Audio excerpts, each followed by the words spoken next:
সিরিজের একটা নতুন টেকনিক নিয়ে চলে এসেছি, সেটা হচ্ছে মিউজিক লাভ থেরাপি।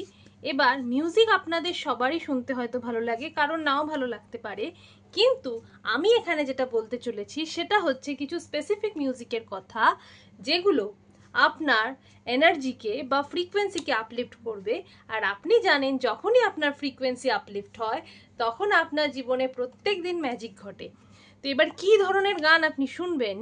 ধরুন, যে গানগুলোতে আপনি চ্যাম্পিয়ন, পাওয়ারফুল, বা ধরুন IAS IPSদের জন্য যে বানানো মোটিভেশনাল সং, সেগুলো আপনি শুনতে পারেন, কারণ সেগুলো যদি আপনি ডেলি নিয়ম করে শোনেন তাহলে সেটা আপনার মোটিভেশনকে ইনক্রিজ করতে প্রত্যন্ত সাহায্য করে।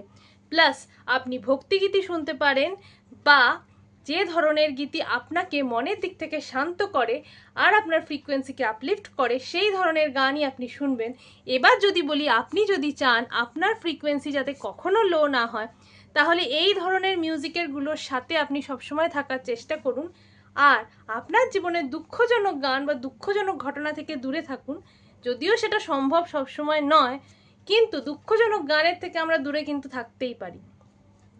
এর জন্য এই দুঃখজনক গানগুলোকে সাইডে রাখতে হবে, আর আপনাকে আপনাকে মোটিভেট করে এমন গানকে প্রায়োরিটি দিতে হবে। আমি এটা আপনাকে একবারও বলছি না যে আপনি অন্য কোনো রকম গান শুনবেন না, কিন্তু আপনি ট্রাই করবেন যদি সব রকম গান আপনি শোনেন তার মধ্যে 80% যেন দিনের মধ্যে আপনার মোটিভেশনাল সং হয়। তাহলে দেখবেন আপনার ফ্রিকোয়েন্সি কতটা আপলিফট হয়েছে। আর আপনি জানেন, ফ্রিকোয়েন্সি আপলিফট হলে আপনার এনার্জি ফ্লো করে, এনার্জি ফ্লো হলে সেই জায়গায় ফোকাস যায়, আর যেই জায়গায় ফোকাস যায় সেই জায়গায় ম্যানিফেস্টেশন আমাদের দুর্দান্ত কাজ করে।